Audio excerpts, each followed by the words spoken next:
नमस्कार, step up में आपका स्वागत है। मैं हूं आकांक्षा। हम लेकर आते हैं कुछ ऐसे विषय आपके लिए जिन पर हमारा ध्यान होना बेहद ज़रूरी है और दिखाएं आपको एक नई दिशा, ताकि आप अपने रिश्तों को संवार सकें। आज हम बात करेंगे रिलेशनशिप पे। निश्चित रूप से हम तब तक खुश रहते हैं जब हमारे सारे रिश्ते हमारे आसपास होते हैं और वह सब के सब काफ़ी अच्छे होते हैं। लेकिन एक भी रिश्ता यदि डगमगाया, रिश्तों की डोर से यदि थोड़ी सी भी कतरन की आवाज़ आई या उसके टूटने की आवाज़ आई तो मन दहल जाता है। तो आज इसी विषय पर बात करेंगे और इस विषय पर बात करने के लिए सैयद फाजिल सर आ चुके हैं। तो चलिए करते हैं स्वागत हमारे एक्सपर्ट सैयद फाजिल सर का। सर बहुत बहुत स्वागत, नमस्कार। Thank you so much. Sir सबसे पहले तो जानना चाहेंगे कि रिलेशनशिप हमारे लिए सबसे ज़्यादा ज़रूरी है, ऐसा क्यों कहा जाता है? गुड। हमसे आया ना गया और तुमसे बुलाया ना गया, फासला प्यार में दोनों से मिटाया ना गया। बहुत खूब। See we are a social animal and हमारे आईक्यू और ईक्यू एनिमल से थोड़े अलग है। बहुत अलग है ना, काफ़ी अलग है। एक फ़र्क है कि हमारे लिए रिश्ते वहाँ भी बहुत ज़रूरी, उनकी भी बॉन्डिंग बहुत ज़रूरी है, लेकिन हमारे लिए बहुत इम्पैक्ट पड़ जाता है रिश्तों टूटने का। तो हमारी जितनी भी डेवलपमेंट आप देख रहे हैं, ये जितना विकास आप देख रहे हैं, इकोनॉमिकल है, सोशल है, पॉलिटिकल है या साइंटिफिक है, जो डेवलपमेंट है, ये केवल और केवल रिश्तों की अंडरस्टैंडिंग, रिश्तों की इमोशंस के लिए है। नहीं तो कोई इनोवेशन भी नहीं होती, कोई इन्वेंशन भी नहीं होते। हम अपने रिश्तेदारों को या अपने रिश्तों को, अपने लोगों को बेहतर से बेहतर चीज़ देना चाहते हैं, इसीलिए इनोवेशंस होते हैं, इसीलिए नया नया चीज़ें आती है। हमारे लिए इसलिए ज़रूरी है क्योंकि हम लोग को एक माइंड, पेट के लिए तो फूड चाहिए, लेकिन माइंड और हार्ट के लिए, सोल के लिए एक दूसरा फूड चाहिए, वो है रिलेशन का फूड। तो वो बहुत ज़्यादा इंपॉर्टेंट है। बिल्कुल, आपने बता दिया कि रिश्ते क्यों ज़रूरी है। जब हम रिश्तों की ज़रूरत की बात करते हैं तो सारी खुशियाँ तब खुशियाँ रहती है जब हमारे अपने उसमें साथ होते हैं, और सारे दुख तब कम हो जाते हैं जब अपनों का साथ होता है। लेकिन फिर भी सर हमने देखा है कि आजकल न्यूक्लियर फैमिली का दौर चल पड़ा है। ऐसे में लोग रिश्तों को निभाना नहीं चाहते या रिश्तों के बीच रहना नहीं चाहते। ऐसे लोगों के लिए क्या कहेंगे? राइट। देखिए, वो जो लोग निभाना नहीं चाहते, हाँ, वो एक्चुअल में बहुत स्ट्रेस में है। देखिए, रिश्ते बने हैं या टूटे हैं, हम ऐसे देखेंगे कि अपनी क्वालिटी ऑफ लाइफ में क्या फ़र्क पड़ा। वो आदमी जिसको आपको लगता है कि रिश्ता तोड़ दिया है, लेकिन वो एक पल भी ठीक से जी नहीं पाया, तो वो, उसको रिश्ता चाहिए, वो तोड़ा नहीं है, ही नीड्स दैट। लेकिन अब वो, मैंने कहा ना कि वो ईगो है बीच में जो वो उसको पार नहीं करने दे रहा है। वो आदमी जिससे लगता है कि रिश्ता तोड़ दिया है, लेकिन वो एक दिन में जी पाया, नहीं पाया ना, इसका मतलब उसको रिश्ता चाहिए। जैसे हम ऑक्सीजन के बिना एक नहीं जी पाएंगे, हमें ऑक्सीजन चाहिए ना, इस तरह से रिश्ते भी ऑक्सीजन की तरह है, हमें चाहिए ही चाहिए। लेकिन किसी कारण से बीच में ईगो, मिसअंडरस्टैंडिंग या क्लैरिटी ना होने से, कन्फ्यूजन, डिफ्यूजन, ये सब के कारण से हम तोड़ देते हैं। लेकिन रिश्ते आप तोड़ नहीं सकते। मैं तब मानूंगा जब आप नॉर्मल हैं और तोड़ दिए, तब मैं उसको तोड़ा मानूंगा। लेकिन अगर आप नॉर्मल नहीं है, मतलब टूटे नहीं है, बिल्कुल टूटे नहीं है, ये अभी भी जॉइन है, आप ज़्यादा घंटे उसके बारे में ज़्यादा सोचते हैं, इसके आप रिश्ते तोड़ देते हैं। जी, he is more near to you. जी सर, कई बार तो रक्त संबंधों की मजबूती रहती है, लेकिन जो संबंध हमारे अलग से बनते हैं, यानी कि अगर हम पति पत्नी के संबंधों की बात करें, जो केवल भावनाओं और संबंधों के आधार पर बनते हैं, उन रिश्तों को बचाने के लिए क्या करना चाहिए? अब यहाँ पर जो हस्बैंड वाइफ रिलेशनशिप जो है, ये रिलेशनशिप चूंकि आपने जैसे कहा कि ये जुड़ते हैं भावनाओं से, जी, है ना, इसके बाद वो आगे ब्लड रिलेशन में, तो ये जो रिलेशनशिप है, इसमें बहुत ज़रूरी है commitment, sincerity, honesty, trust, sacrifice, contribution और एक दूसरे की अंडरस्टैंडिंग, मेंटल वाइब मैचिंग और जॉय और क्वालिटी ऑफ लाइफ। अगर ये 10 फैक्टर अगर आप नहीं देखते हैं, किसी भी एक फैक्टर के कारण रिश्ते थोड़े ज़्यादा या पूरे टूट सकते हैं। तो मुझे लगता है कि ये सारी बातें बहुत ज़रूरी है कि केयर करना, आपस में एक दूसरे का ख्याल रखना, इज्जत करना, ऑनर करना, ट्रस्ट करना, बिलीव करना, स्पेस देना, टाइम लेना, एक दूसरे के लिए इन्वॉल्व होना, एक दूसरे के लिए खड़ा होना, एक दूसरे की क्वालिटी और एबिलिटी को इनोवेट करना और रेगुलेट करना और प्रमोट करना और प्रोग्रेस करना। अगर एक रिश्ता जिसमें डेवलपमेंट नहीं हो रहा है, ये रिश्ता देर सवेरे पक्का टूटेगा, पक्का। जैसे कंपनियां हर साल अपना जीडीपी ग्रो बताती है ना, ऐसे रिश्ते में भी हर साल ग्रोथ होनी चाहिए। अगर ग्रोथ नहीं हो रहा है रिश्तों पे, किसी भी पॉइंट पर ग्रोथ होना चाहिए, अगर ग्रोथ नहीं हो रहा है तो यहाँ पर थोड़ा सा रिश्ता टूट सकता है या कुछ ड्रामा या कुछ ऐसा ट्रॉमा हो सकता है। बिल्कुल सर, आपने बताया कि ग्रोथ होना चाहिए। सर कई बार ऐसा होता है ना, कमिटमेंट बहुत ज़्यादा हो जाता है रिश्तों में, या फिर चाहते हैं हम अपने पार्टनर से कि उसका कमिटमेंट हो हमारे लिए। कमिटमेंट कितना ज़रूरी रिलेशनशिप में? डेफिनेटली बहुत ज़रूरी। जैसे आपने कहा कि कमिटमेंट ज़्यादा हो जाता है, तो आप देखिए, अगर ज़्यादा होता है वो बड़ी बात नहीं है, लेकिन कुछ तो करते रहिए। सम एक्शंस कम से कम अपने वर्ड्स को दोहरा दीजिए। सर प्लीज़ थोड़े से एग्जाम्पल के साथ इसे समझाएं कि किस बता तरह रहा के एक्शन जैसे अगर मैंने आपसे, जैसे कोई हस्बैंड ने कहा कि मैं तुम्हारे लिए कार ले दूंगा, अभी वो नहीं, उसकी फाइनेंशियल कंडीशन ठीक नहीं है, जी। वो कार नहीं ले पा रहा है, तो ड्राइविंग स्कूल भेज देना एटलीस्ट। अच्छा बोलना कार आने से पहले आप ड्राइविंग सीख लो। अब देखिए यहाँ कमिटमेंट तो पूरा नहीं किया इसने, लेकिन ड्राइविंग स्कूल भेजने उसके दिल में एक आशा होती है, क्योंकि ड्राइविंग सीखने में 6 महीने 8 महीने लग जाएगा और तब तक कार आ जाएगी। लेकिन अगर ऐसा नहीं हुआ, कार भी नहीं मिली और उसके बारे में बात भी नहीं हुई, तो उसको बेकार हो जाता है। तो बेकार मत करो, कम से कम ड्राइविंग स्कूल भेज दो, उसको आर्ट ऑफ ड्राइविंग सिखाओ।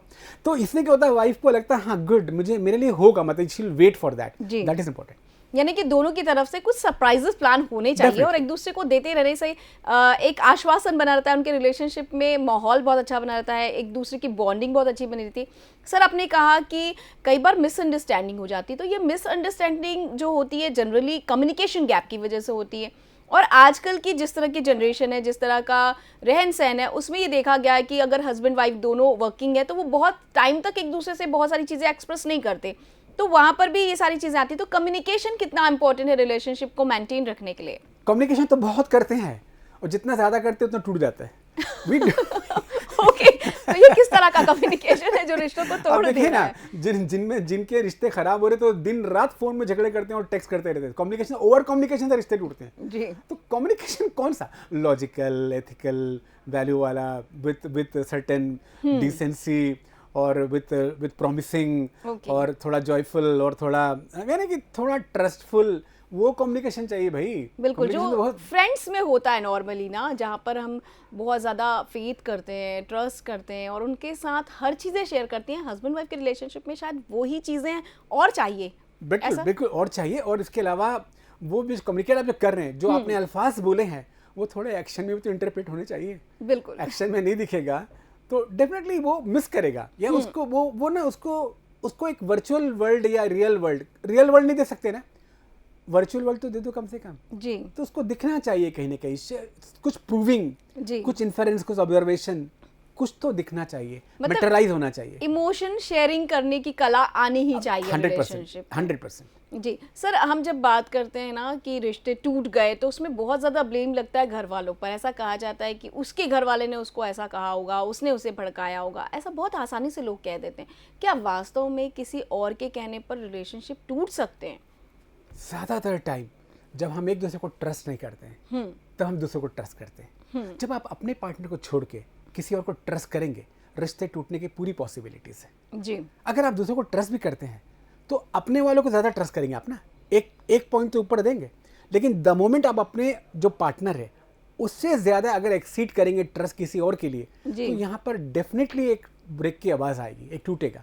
मैं इतना ही कहना चाहता हूँ कि आपकी जो रिलेशनशिप है उसमें जो ट्रस्ट है वो ट्रस्ट को रिन्यूअल करते रहिए। उस ट्रस्ट को मजबूत करने के लिए कुछ ऐसे भी सरप्राइजेस जो कि बियॉन्ड एक्सपेक्टेशंस हैं, जो कि छोटी छोटी चीज़ें हैं जो आप कर रहे हैं, तो वो ट्रस्ट को एक तरह का समझ जाइए कि आप इरिगेशन करते हैं उसको। तो एक जो बड़ा ट्रस्ट है वो तो हर बार आप कर नहीं पाएंगे जी। वो, लेकिन छोटे छोटे भी चीज़ें हैं जहाँ से ये बॉन्डिंग लिंकिंग होती जाएगी। तो कोहेसिव फोर्सेस, एडिसिव फोर्सेस, तो कोहेसिव फोर्सेस आपके बीच में होने चाहिए। तो जितनी क्वालिटी ऑफ लाइफ आप गुजारेंगे, कुछ मत करिए, कम से कम क्वालिटी ऑफ लाइफ तो गुजारिए। दोनों जब बैठे हैं तो वो एक थर्ड वर्ल्ड में चले जाएं, एक दूसरी दुनिया में चले जाएं, बस यहीं पर ट्रस्ट बढ़ता है। यहाँ कुछ भी नहीं चाहिए होता है, बस दो आत्माएं जब एक दूसरे से पवित्र रूप से मिलती हैं तो ये बॉन्डिंग स्ट्रांग हो जाती है। जी सर, जब रिलेशनशिप की बात कर रहे हैं तो देखा गया है कि अक्सर जो जॉइंट फैमिली होती है वहाँ पर रिलेशनशिप काफ़ी सुरक्षित रहते हैं। एक तरह से कहा जाए कि एक बड़े वृक्ष की तरह है जहाँ पर छोटे छोटे पौधे बहुत आसानी से पनप जाते हैं। तो जहाँ पर लोग बहुत ज़्यादा होते हैं वहाँ पर लिहाज होता है, मर्यादाएं होती हैं, लेकिन जहाँ पर न्यूक्लियर फैमिली है वहाँ पर हमारी बॉन्डेशन टूट जाती है, बॉर्डर लाइन जो होती है वो टूट जाती है। तो आपको लगता है कि न्यूक्लियर फैमिली से ज़्यादा बेटर है जॉइंट फैमिली में रहना, रिलेशनशिप को सुरक्षित रखना? इतिहास गवाह है, हजारों साल तक हम लोग जॉइंट फैमिली में थे। इस एरा में, ये जो एरा चल रहा है, इस एरा में जितने रिश्ते टूटने की आवाज़ आई है, इतिहास के मानव सभ्यता के किसी भी युग में इतने रिश्ते कभी नहीं टूटे, इतना स्ट्रेस कभी नहीं हुआ, इतना डिप्रेशन कभी नहीं हुआ, इतने इलिटरेट लोग थे उस जमाने में, इसके बावजूद भी एक बेस्ट पार्टनरशिप और बेस्ट रिलेशनशिप को लोग डेवलप किए। हम इतना पढ़े लिखने के बावजूद भी ये जो एरा है, ये एरा सबसे इतिहास में कोट किया जाएगा, आने वाला एरा भी, कि रिश्ते टूटन के और डिप्रेशन के और आपस के तनाव के इतना बड़ा एरा, इतनी गोलियां किसी ज़माने में कोई डिप्रेशन में नहीं खाई होगी जितना अभी खा रहे हैं, जबकि क्वालिफाइड लोग हैं ना। जी सर, कोविड के समय तो और ज़्यादा केसेस सुनने को मिले, क्योंकि उस समय एक साथ एक छत के नीचे लोग रह रहे थे, एक दूसरे की लाइफ में इंटरफेयर बहुत ज़्यादा हुआ। उस समय ऐसा भी हुआ कि शक बहुत तेज़ी से लोगों ने एक दूसरे पर किया और उस समय रिश्ते काफ़ी तेज़ी से टूटे। तो आपको क्या लगता है, शक क्या हमारे रिश्ते को पूरी तरह से ध्वस्त कर देता है? बेशक कि शक ध्वस्त कर देगा। शक जो ना कहते हैं ना कि शक का इलाज लुकमान हाकिम के पास भी नहीं था, किसी के पास शक का इलाज नहीं है। शक एक बार जब आदमी कर लेता है, देखिए एक अच्छी बात बताता हूँ मैं आपको, इस साइकोलॉजी ऑफ द शक बताता हूँ मैं आपको। जैसे मैंने कोई आदमी मान लो उसको शक हुआ कि उसकी वाइफ उसके साथ ऑनेस्ट नहीं है। अब पता क्या होता है, एक ये ऐसा डिजीज है कि वो एक्चुअल में चाहता है कि ऐसा हो, ऐसा दिखे मेरे को, तभी उसका ब्रेन, हाँ बहुत बड़ी बात मैं बताता हूँ, जब तक उसका ब्रेन शांत होगा, आप कितनी प्रूविंग 100 प्रूविंग कर दीजिए वो नहीं मानेगा। वो एक बार अपने शक को कन्वर्ट करना चाहता है फैक्ट में, और इसीलिए ही वॉन्ट्स टू, वो जानना, वो देखना चाहता है कि एक बार ऐसा हो जाए, वो देखना चाहता है। मुझे तो ऐसे ही लगता है, मैं जितना रिसर्च किया हूँ मुझे ये लगा कि शक जब हम कर लेते हैं, हम चाहते हैं कि वो चीज़ एक बार रियल में हो जाए, हम चाहते हैं, हमारी चाहत है कि हो जाए रियल में। मैं शक नहीं कर रहा हूँ आपके एक्शन पे, मैं चाहता हूँ कि ऐसा हो जाए, आपकी चाहत बन जाती है। और जब शक चाहत बन जाती है तो फिर वो तो कभी, वो जो ऑनेस्ट आदमी तो आपके गलत करेगा नहीं, तो कभी पूरी नहीं होगी। इसलिए जब शक आता है तो रिलेशनशिप का टूटना 100% है। जी, अभी तक जितनी बातें हमने की वो पार्टनर्स के बीच के रिलेशनशिप की सर, अब पेरेंट्स और बच्चों के बीच के रिलेशन की बात करते हैं। इन दोनों के बीच की बॉन्डिंग कैसे हम स्ट्रॉन्ग बना सकते हैं, क्योंकि ये एक ऐसी मजबूत रिलेशनशिप का एक क्या बोलना उदाहरण हम कह सकते हैं कि इनको देखकर ही हमारी नई पीढ़ी सीखती है। तो ये दोनों के बीच की बॉन्डिंग कैसे की जाए, क्योंकि पहले के समय की यदि हम बात करें तो पेरेंट्स और बच्चों के बीच एक लिहाज हुआ करता था, बच्चे अपनी बातें कहते थे लेकिन मर्यादा में रहकर करते थे। आजकल फ्रेंड्स की तरह पेरेंट्स रहते हैं। तो क्या लगता है आपको, इस तरह के रिलेशनशिप में मजबूती ज़्यादा आई है या हम कहीं पीछे हट रहे हैं? राइट, मैं बताता हूँ। देखिए आपने जो बोला कि हस्बैंड वाइफ रिलेशनशिप, ये वो लोग हैं जब 21-22 साल में मिले, दोनों मैच्योर थे, दोनों का इमोशंस, रिलेशन, आईक्यू लेवल एक साथ था। लेकिन पेरेंट और बच्चों के साथ क्या हो रहा है, ये अलग अलग फेजेस हैं। तो जब वो बचपन में थे तब तो बॉन्डिंग ज़्यादा थी, लेकिन जब थोड़े बड़े हुए तब देखेंगे कि बॉन्डिंग कम होना चालू होती है, और जब और बड़े हो जाते हैं फिर बॉन्डिंग पूरी खत्म होती है। क्योंकि हमारा जो बचपन में जो बॉन्डिंग जिस बात को था, वो बातें हमारी अब नहीं है। हमने ट्रांजिशन पीरियड में उसको हमने फिर से रिजॉइन नहीं किया, क्योंकि इन बच्चों के साथ रिलेशनशिप जो होती है 0 to 5-6 ईयर्स और 10 ईयर्स और फिर 18 ईयर्स और फिर 25 ईयर्स, ये 4 अलग अलग फेज़ हैं। अलग अलग फेज़ में अलग अलग तरह के हमें ये जो बॉन्डिंग चाहिए, और अलग तरह के बॉन्डिंग के अलग तरह के एक्शन और अलग तरह के वर्ड्स, अलग तरह के कम्युनिकेशन, अलग तरह के रिलेशनशिप, अलग तरह के ट्रस्ट चाहिए। तो हम उन वेपन्स हमारे पास नहीं है, वो हमारे पास वो टूल्स नहीं है हमारे पास। तो पेरेंट को लगता है वो तो बच्चा ही था, तो वही वाला लॉजिक अब ये इंटरप्रेट नहीं होगा, अब ये बड़ा हो गया, इसको कुछ और बोलना पड़ेगा। तो हमारे पास वो बातें नहीं है, वो सेट ऑफ फ्रेजेस नहीं है, वो वर्ड्स नहीं है, वो वोकेबलरी नहीं है, वो थॉट नहीं, वो अंडरस्टैंडिंग नहीं है, वो फ्लेवर नहीं है जो बढ़ती हुई एज के साथ बच्चों के साथ रिलेशन को जो फ्लेवर मैच करे, वो हमारे पास नहीं है। इसीलिए ये रिलेशनशिप खराब हो रही है। जी, और जब हम फ्रेंड्स के रिलेशनशिप की बात करें तो ट्रू फ्रेंड्स के रिलेशनशिप को आप किस तरह से डिफाइन करते हैं? देखिए जो फ्रेंड्स का रिलेशनशिप है, कहते हैं कि God gave us relatives, thank God that we can choose our friends. भगवान ने हमें रिश्तेदार दे दिए हैं, भगवान को धन्यवाद दीजिए कि हम फ्रेंड्स तो चुन सकते हैं ना जी। तो देखिए ये फर्क है कि रिश्ते तो बहुत सारे बर्थ के साथ मिल जाते हैं। तो अब यहाँ पर वो चाहे कैसा भी मामा हो या कैसा भी हो चाचा, आपको एक्सेप्ट करना पड़ेगा। लेकिन दोस्ती में आप क्या करते हैं, आपको एक मौका मिलता है, डेमोक्रेटिक है वो जी। आप चूज करते हैं out of 20, out of 30, out of 40 लोग। तो चूंकि आप चूज करते हैं और अगर आपने राइट चूज किया तो डेफिनेटली फिर आपके रिश्ते दूर जाते हैं। तो दोस्ती के रिश्ते उतने खराब कभी नहीं होते जो ब्लड रिलेशनशिप या जो इस तरह के रिलेशनशिप को हम करते हैं। दोस्ती के रिश्ते इतने खराब कभी भी नहीं होते, और होते भी हैं तो वो परसेंटेज उनका कम है। खानदानी झगड़े जो हैं वो ज़्यादा डेंजरस है, वो ज़्यादा खराब होते हैं जी। और हमने देखा है ना बहुत सारी जगहों पर तो दोस्ती का रिश्ता इतना ज़्यादा हावी हो जाता है कि कई बार हेल्पफुल भी वही रहते हैं बाकी रिलेशनशिप से।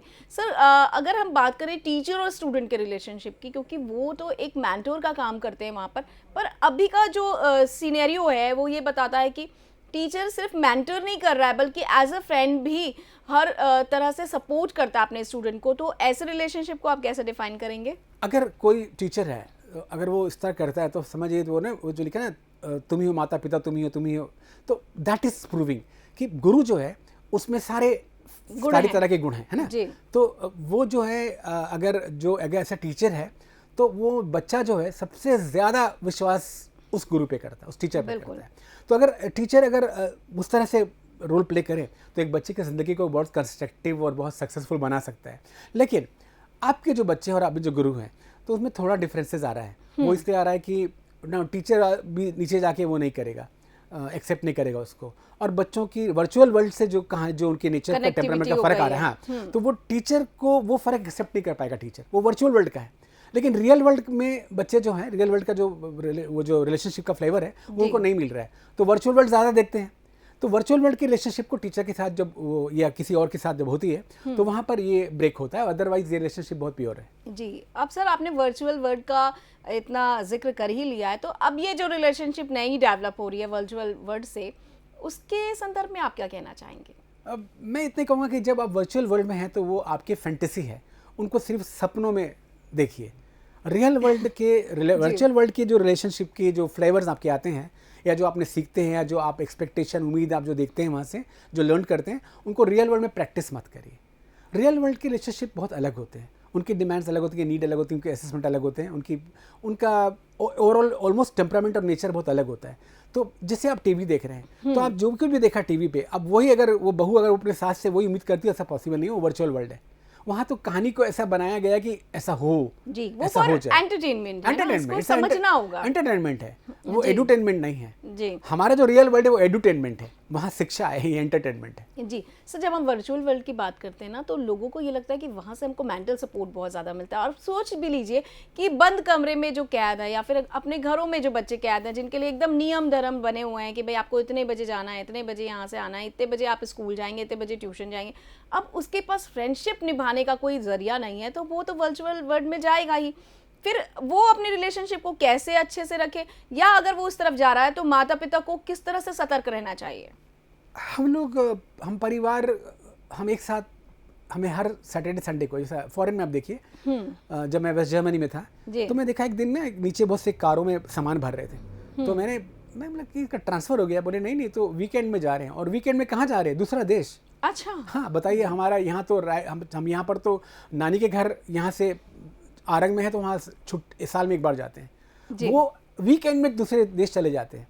तो जितना आप बाहर जाएंगे, देखिए जहाँ एक प्लेस का ना स्ट्रेस आता है, जब अपने ही लोगों के साथ देखिए, आप कभी बॉम्बे का अगर जाके देखिए तो देखिए वहाँ सब अजनबी हैं और अब ये अपने लोग हैं, अपना ट्रस्ट बढ़ जाता है अपने लोगों पे। तो रिलेशनशिप जब हम यहाँ से कहीं और जाते हैं दूसरे जगहों पे, तो हमारी रिलेशनशिप ज़्यादा डेवलप हो जाती है। तो जितना ज़्यादा घूमेंगे, जितना क्वालिटी टाइम स्पेंड करेंगे, साथ खाना खाएंगे, साथ बातें करेंगे, साथ मस्ती करेंगे, साथ एंजॉय करेंगे, जितना ज़्यादा ये सब कुछ होगा उतना हमारा घर का अंदर का जो रिलेशनशिप है उतना ज़्यादा बेहतर रहेगा। जी सर, जब बात करें रिलेशनशिप को निभाने की, तो अभी ना बहुत ज़्यादा ये रिक्वायरमेंट बढ़ गई है कि रिलेशनशिप में जो खराबी आ गई है, मतलब कहीं दूरी आ गई है, तो उसका पैचअप कैसे किया जाए, कैसे उन दूर वाले रिश्तों को करीब लेकर आया जाए, क्या भूमिका हो सकती है ग्रैंड पेरेंट्स की इसमें? ग्रैंड पेरेंट्स तो जहाँ पर जिनके घर में ग्रैंड पेरेंट्स है, आप देखिए वहाँ पर ये टूट उतने % में नहीं होगी। लेकिन जहाँ ग्रैंड पेरेंट नहीं है वहाँ ये टूट बहुत ग्रैंड रूप में होगी। ग्रैंड पेरेंट बचा लेते हैं, लेकिन जो लोग न्यूक्लियर फैमिली में है उनसे मैं ये कहूँगा कि देखिए आपकी एक्चुअल में क्या है ना, इकोनॉमिक स्ट्रेस भी बहुत ज़्यादा हो गया है मिडिल क्लास में। तो मिडिल क्लास में इकोनॉमिक स्ट्रेस के कारण रिलेशनशिप टूट रहे हैं। हमको लगता है कि हम किसी और बात पे लड़ रहे हैं, लेकिन बात कोई और होती है। तो हम जब तक अपने लड़ाई की रियल कॉज को ना पता लगाएं, तो सबसे पहली बात है जो हमारा बीच में जो स्ट्रेन हुआ है, वो स्ट्रेन में जितनी बातें हो गई वो छोड़ दीजिए। वो एक कसका मूल तत्व क्या था, उस मूल तत्व को जानिए। जब आप मूल तत्व निकाल लेंगे तो आपको मालूम पड़ेगा बात बहुत छोटी सी थी, बढ़ गई बात कुछ भी ना थी, इश्क की वारदात कुछ भी ना थी, कहते हैं इश्क नाम के गुजरे थे बुजुर्ग, हम सब भी मुरीद उसी सिलसिले के हैं। तो बहुत छोटी सी बात होती है, उस बात को अगर हम लोग बैठ के कर लें सॉल्व, तो सब ठीक हो जाएगा। सर ईगो बीच में आ जाता है ना, ईगो का क्या करें जो बीच में आ जा रहा है, या फिर कई बार ऐसा लगता है हम क्यों पहले से बात करें। ठीक है, इसका क्या किया जाए? Let ego be there, start करे I go, not ego, I should go. हमसे आया ना गया, तुमसे बुलाया ना गया, लेट आई गो। तो आप एक बार आगे बढ़े, कुछ नहीं होगा सर, आप एक बार बढ़ेंगे ना तो आप बड़े ही होंगे, आप छोटे नहीं होंगे। क्योंकि घर आपसे और मेरे से बड़ा है, परिवार आपसे मेरे से बड़ा है, बच्चे आपसे मेरे से बड़े हैं, हमारे सपने, हमारी दुनिया आपसे मेरे से बड़ी है। मैं और आप उतने बड़े नहीं है जितना हमारा कॉज बड़ा है। जब कॉज बड़ा होता है इंसानों से तो कोई ना कोई तो आगे बढ़ेगा और सब ठीक हो जाएगा। सर कई बार ऐसा होता है ना, एक्सपेक्टेशन बहुत बढ़ जाती है रिलेशनशिप में, ऐसा लगता है कि अब ये होता रहे और जहाँ पर वो एक्सपेक्टेशन टूटती है ना, रिलेशनशिप भी वहाँ पर टूटने लगते हैं। तो ये एक्सपेक्टेशन क्या वास्तव में रिलेशनशिप को इफेक्ट करते हैं? आप बताइए, रायपुर शहर में 365 दिन में ऐसे कितने दिन आते हैं लोगों को लगता है कि मौसम हमारे हिसाब से है, रोज़ मौसम अलग होता है, हम कुछ चाहते हैं। क्या आप लड़ते हैं मौसम से? तो आप तो अपनों से क्यों लड़ते हैं जब मौसम तक आपकी, हम मौसम को इतना केयर करते हैं, हम जैसा वो बस में नहीं है ना सर। ठीक है ना, मैं भी कहता हूँ जो बस में है उसको बेबस मत करिए, जो बस में नहीं है आप बेबस हो जाते हो, और जो बस में है उसको आप बेबस मत करिए। आप मानिए दुनिया में हर चीज़ नहीं मिलेगी, कभी किसी को मुकम्मल जहाँ नहीं मिलता, कभी ज़मीन तो कभी आसमान नहीं मिलता। जो चीज़ मिली है उसका जॉय एंजॉय। अच्छा एक बात बड़ी बात है, जो है ना उससे हम जॉय एंजॉय नहीं कर रहे हैं। हमको जो चाहिए उसका जॉय हम सोच रहे हैं। जो चीज़ें आपके पास हैं उससे जॉय एंजॉय करेंगे ना, वो इतना हो जाएगा, आपका 24 आवर्स तो ही आपके पास है ना, 24 घंटे यूँ खत्म हो जाएंगे। बिल्कुल, बहुत बहुत धन्यवाद। यानी कि जो प्राप्त है वो पर्याप्त है, इस कॉन्सेप्ट से यदि हम चले तो रिलेशनशिप बहुत अच्छा चलेगा। तो दोस्तों हम आशा करते हैं कि आज जो भी चर्चा आपसे हमने की है वो आपके लिए मार्गदर्शन का काम जरूर करेगी और आप अपने रिलेशनशिप को अच्छी तरह समझ पाएंगे। किसी और विषय के साथ होगी मुलाकात, तब तक कीजिए थोड़ी सी प्रतीक्षा, थोड़ा सा इंतजार। नमस्कार।